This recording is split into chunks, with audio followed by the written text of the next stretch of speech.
Nous sommes au deuxième jour du 8e congrès de la Société africaine de pathologie infectieuse et les experts sont toujours déterminés pour le partage d'idées et d'expériences. L'objectif ici, rappelons-le, est vraiment de réduire l'impact des maladies infectieuses encore présentes dans plusieurs pays africains et parmi ces maladies figure le paludisme. Quels sont les meilleurs outils de lutte contre cette maladie et quels en sont les mécanismes de prévention chez la femme enceinte? Voici quelques points sur lesquels est revenu le directeur du CERMEL, le centre de recherche médicale de Lambaréné. Écoutons-le. La surveillance génomique, c'est la surveillance des souches de résistance contre les médicaments existants. Donc cette surveillance est capitale pour essayer de pouvoir savoir quel traitement il faut utiliser ou pas. Lorsque vous traitez quelqu'un, si le médicament ne marche pas, c'est sûrement peut-être qu'il y a un gène. Donc il y a plusieurs raisons qui peuvent entraîner la résistance à un médicament. Donc il faut faire cette surveillance de manière continuelle.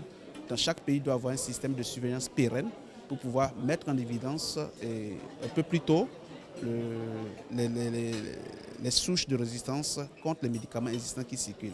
Et comme je l'ai dit tout à l'heure dans mon exposé, c'était résistant contre les médicaments les plus utilisés, notamment les dérivés à base d'artémisinine, qui ont commencé en Asie déjà, sont en train de faire, ils font leur progression dans le continent africain. En Afrique de l'Est, c'est déjà une réalité.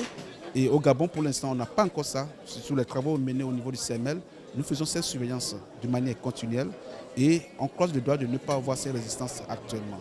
Mais ça va arriver de toutes les manières, mais juste quand est-ce que ça va arriver, on ne sait pas encore. On espère qu'on aura déjà d'autres molécules efficaces disponibles avant que nous ayons ces résistances. Pour rendre la lutte contre le paludisme encore plus efficace, les experts en santé à l'unanimité évoquent tous la nécessité de développer encore plus de vaccins pour justement soutenir le RTSS, le vaccin contre le paludisme qui existe déjà.